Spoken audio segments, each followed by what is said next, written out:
Hello friends, আসসালামু আলাইকুম। বন্ধের দিন হওয়ায় বাচ্চাদেরকে নিয়ে বেরোলাম ঘোরার জন্য। ওরা আমার সঙ্গে খুব এনজয় করে। বন্ধের দিন চায় একটু আমার সাথে ঘুরতে বেরোতে, আর সব সময় পড়াশোনায় ব্যস্ত থাকে। ভালোই ছিল, আজকের পরিবেশটা অনেক সুন্দর ছিল। ওখানে গেলাম, গিয়ে আমি আবার লাইভে গেলাম। লাইভে গিয়ে বারবার বলতেছিলাম যে পানি নেই, কীভাবে এটা মিনি কক্সবাজার হলো। পরে পানির সন্ধান পেলাম, পাশে একটা লেকের মতো আছে, এক পাশে স্যান্ডি এরিয়া, বেশ তার পাশেই লেকটা ছিল। আর রৌদ্রোজ্জ্বল বিকেল, চমৎকার পরিবেশ ছিল। ছেলেমেয়েরাও এত খুশি, ওরা সবসময় বাসায় থাকে, স্কুল বাসা, এই জন্য ঘোরার সময় পায় না, সুযোগ পায় না। তাই বাবাকে বন্ধের দিন বেশ ওরা পিড়াপিড়ি করে যে বের হওয়ার জন্য। নিয়ে গেলাম, ভালোই, ওরা অনেক এনজয় করছে। বোনের ছেলেমেয়ে দুজন আর আমার ছেলেমেয়ে দুজন, ওই চারজন মিলে বেশ মজাই করলো।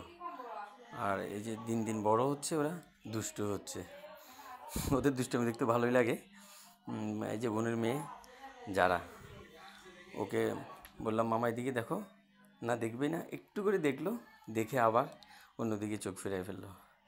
যা দুষ্টু দুষ্টু কথা বলে। আর আমার মেয়ে মাসিয়াত, ও তো দিন দিন পাকনা হয়ে যাচ্ছে, বড় হচ্ছে। এই যে ডাকলাম, একটা হাই দিল, হাই দিয়ে আবার ওইদিকে ব্যাক করলো। যাই হোক, সবাই আমার ছেলে মেয়ে, বোনের ছেলে মেয়েদের জন্য দোয়া করবেন। আল্লাহ হাফেজ।